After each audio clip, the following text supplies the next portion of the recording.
If you're looking for the best 2-in-1 on the market, then go with the Surface Pro 2017. I'll be doing my review and my take on it for a special Best of 2017 coming very soon, so stay tuned for that. But the Surface Pro can get very expensive, pushing well over $1,000 and above that. So when Chuwi announced the Indiegogo campaign to finance its Surface competitor, the Chuwi SurBook, I was immediately interested. It uses the same high-resolution display as the Surface Pro, it has an all-metal unibody design, and it looked really promising, and so I backed the campaign. Hey everybody, it's Andrew from AMDtech, and this is my take on the Chuwi SurBook. Is it really a Surface competitor? Let's find out.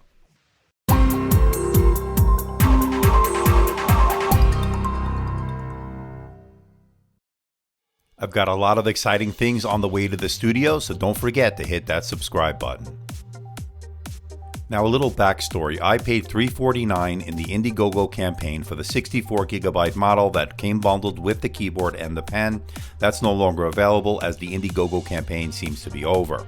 But I ordered that in May and didn't receive it until mid-November. Needless to say, I wasn't happy as others had received theirs a lot sooner. Why I received mine so late, I'm not sure.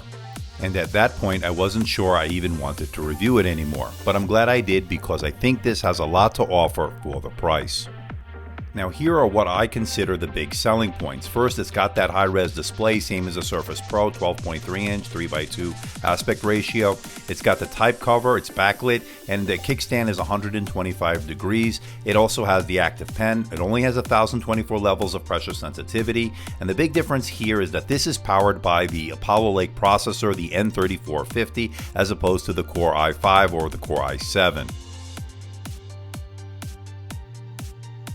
It comes with 6GB of RAM. You can get it with either 64 or 128GB of eMMC storage.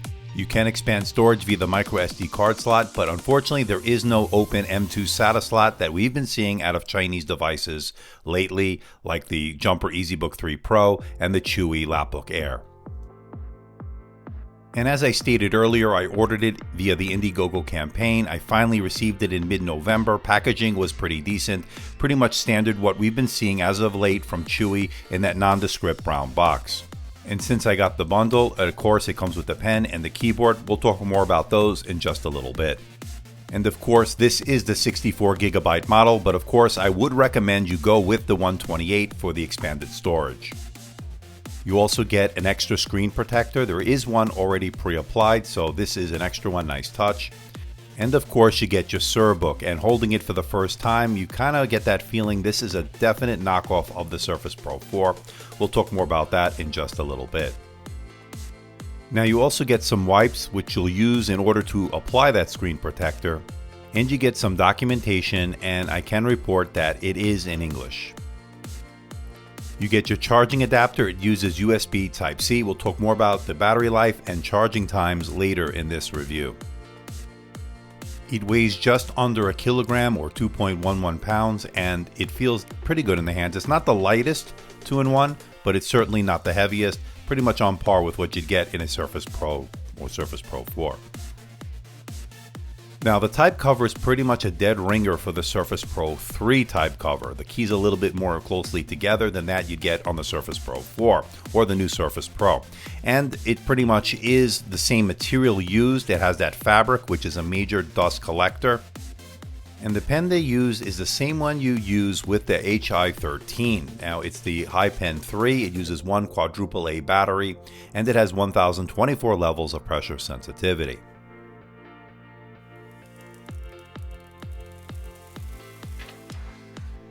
The type cover has a very strong magnet, and it will stay connected to your unit unless you really pull it off, so that's pretty good in terms of build and construction. Now by far the best part of this device is its display. It's a 12.3-inch IPS glossy display. It's a touch display, of course, with a resolution of 2736 by 1824. That's 267 pixels per inch. And of course, just like the Surface Pro line, it's a 3:2 aspect ratio. Now it gets very bright at 450 nits, the blacks are very deep, and the colors are very accurate and very vibrant. And the one key difference between this and the Surface Pro display is the fact this is a non-laminated display, meaning there is a slight gap between the panel and the glass itself. It's about 1 millimeter, not a big deal, and it still looks good nonetheless. Now all the ports are located on the right side of the device. You get a 3.5mm headset jack. It worked well. When I plugged in wired headphones, no interference. It really did sound very good. Now you get two USB 3.0 and you can power external hard drives without any issues. And you get one USB Type-C. It's 3.1. It supports data, charge, and display out. So you can connect a 4K monitor up to 30 Hz. And just like the Surface Pro, when you lift the kickstand, it reveals your micro SD card slot.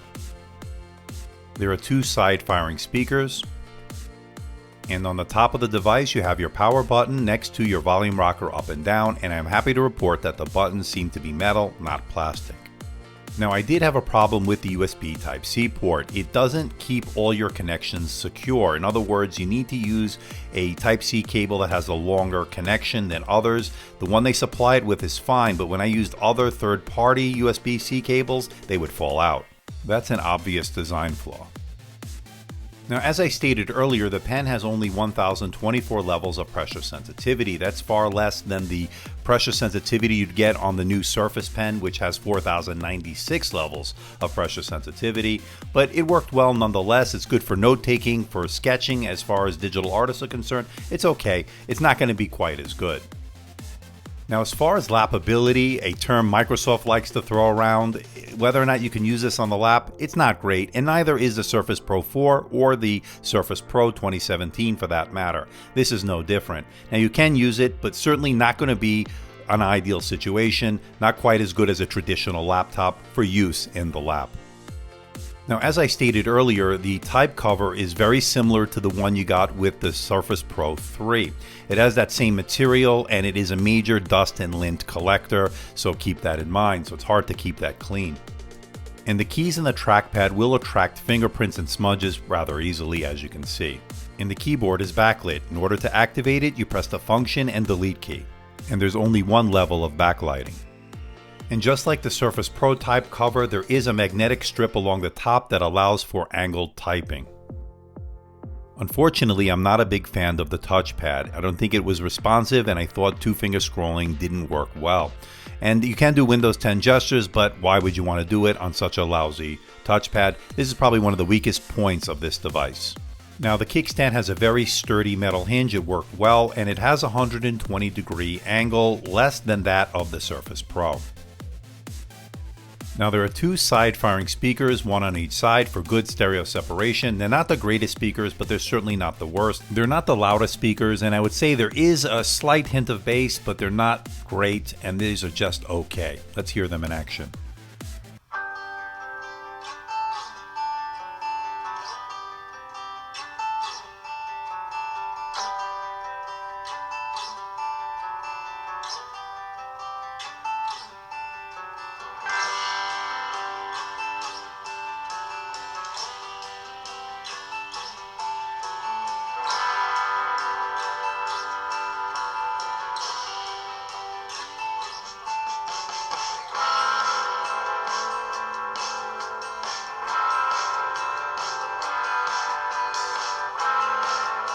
So this is the front-facing webcam on the Chuwi SurBook. It's a 720p, 30 frames per second camera, and it's okay. It's nothing to write home about. You certainly can use it for Skype. You certainly can get the job done if you want to use it for video conferencing, but it's nothing spectacular. It's nothing terrible either.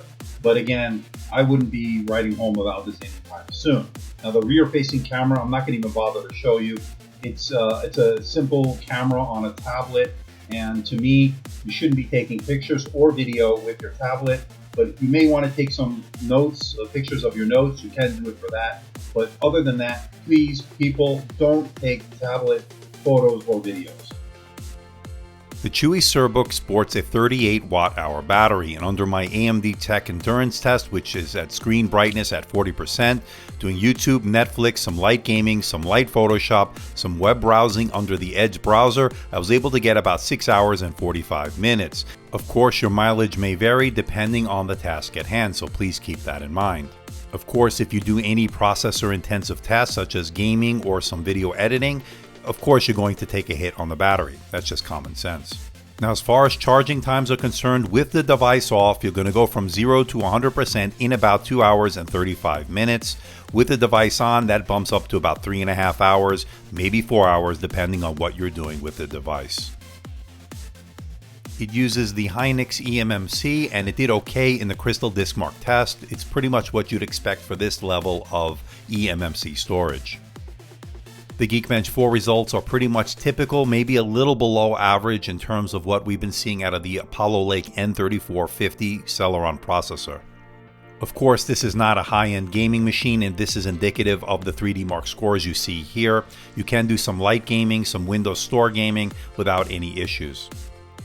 AAA games are out of the question. With an Apollo Lake Celeron processor, if you're looking for a gaming machine, look elsewhere. It has Bluetooth 4.0, no issues with pairing, use with peripherals, and it has 802.11 AC dual band wireless. It worked well. Range and reception worked as advertised. And for those that are not crazy about the Celeron Apollo Lake processor, the N3450 that you find in the Chuwi SurBook, they announced the Core Book, and funding for that is already underway. You can get more information on the Indiegogo page, where the Core Book will sport a Core M processor, a much more robust processor than the Apollo Lake N3450. So if you're more interested in that, let me know in the comment section below. I'm going to try to get my hands on that as well. Now, if you want something a little bit smaller, more akin to the Surface 3, Chuwi also has the SurBook Mini, and that has a 1080p display. It has a lot of the same functionality, same features, just a lot smaller than the SurBook. Now, keep something in mind, I didn't see anything great about that as far as the speakers are concerned, but I'm going to be getting one in the studio to review, so stay tuned for that. So at the end of the day, can I recommend the Chuwi SurBook? Is it worth your hard-earned money? And the answer is yes, if you can get it under $400, preferably $350 or less, then it becomes a great value because you're getting that excellent Surface Pro-like display, you're getting the pen support, and you're getting pretty decent hardware, very similar to the Surface line. But there are some issues, obviously the lousy trackpad, the subpar webcam, and the Type-C port issues that I experienced and other reviewers have experienced certainly are not great. But those few negatives aside, I have no hesitation recommending the SurBook as an alternative to the Surface Pro if you don't want to spend the Surface Pro money. I'm going to give it a score of 80%, making the Chuwi SurBook worth your money. So what do you think about the Chuwi SurBook? I actually like it. I think it surprised me in many ways. Now, I ordered this back in May. I backed the Indiegogo campaign, but I didn't receive it until last week. And I was kind of miffed about it, and I was going back and forth with Chuwi on this, but I did get it. And then I said, well, I'll wait to review it. But then other things came in and I got delayed. But the fact of the matter is I'm glad I reviewed it. It's got an excellent display, very high resolution, although it's not fully laminated, it's good nonetheless. It's very sharp, it's very crisp, it's got excellent viewing angles, and it really looks good. Now the pen itself is not that great. It's 1024 levels of pressure sensitivity. It's got a plastic tip and it worked okay. For note-taking, for digital artists, probably not that great. But for note-taking in a classroom or in a meeting, you certainly can get it done with that pen. But you're buying this really for the display, for that kickstand, for that Surface-like experience. And I think for the most part, it comes through. But there are some negatives. Obviously, you're not going to get the great battery life on this. Its battery's okay. It's not great. But, I didn't expect it. And the sound coming out of those speakers is nothing to write home about, although I've heard worse from other devices from China. But I'm curious to know what you think about the Chuwi SurBook. Did you back the campaign? Have you been using it? Are you waiting for the Core Book, which is their next generation Surface type device, although there are some differences. Obviously, it's running the Core M processor, which has a lot more processing power. But I have to say that the Apollo Lake N3450 did well. Performance was okay. The amount of RAM was okay. Everything worked okay. The only thing I'm not crazy about was the fact there is no open M2 SATA slot that we've been seeing out of devices out of China where we could put our own SSD. The performance of that eMMC was fine. But I'm curious to know what you think of the Chuwi SurBook. I think for the price, you're getting a good value. If you don't want to pay the Surface Pro prices with the keyboard and all that stuff, and you want something with similar kind of feel and look to it, and with decent performance, or certainly not on the level of the Surface Pro, but something pretty good to get the job done for web browsing, for emails, for light Photoshop perhaps, or for light editing a video perhaps, you might get the job done. But I'm curious to know what you think. Leave a comment in that comment section below. So please hit the like button, please subscribe, please share this video. Don't forget to leave a comment in that comment section below. Let me know how I'm doing. Let me know if there's a device or something out there you think I should review. I'll do my best to try to make that happen. Don't forget to check us out on Facebook, on Twitter, Instagram, and of course, our website, AMDtechreviews.com. So until next time, this is Andrew from AMD Tech. See ya.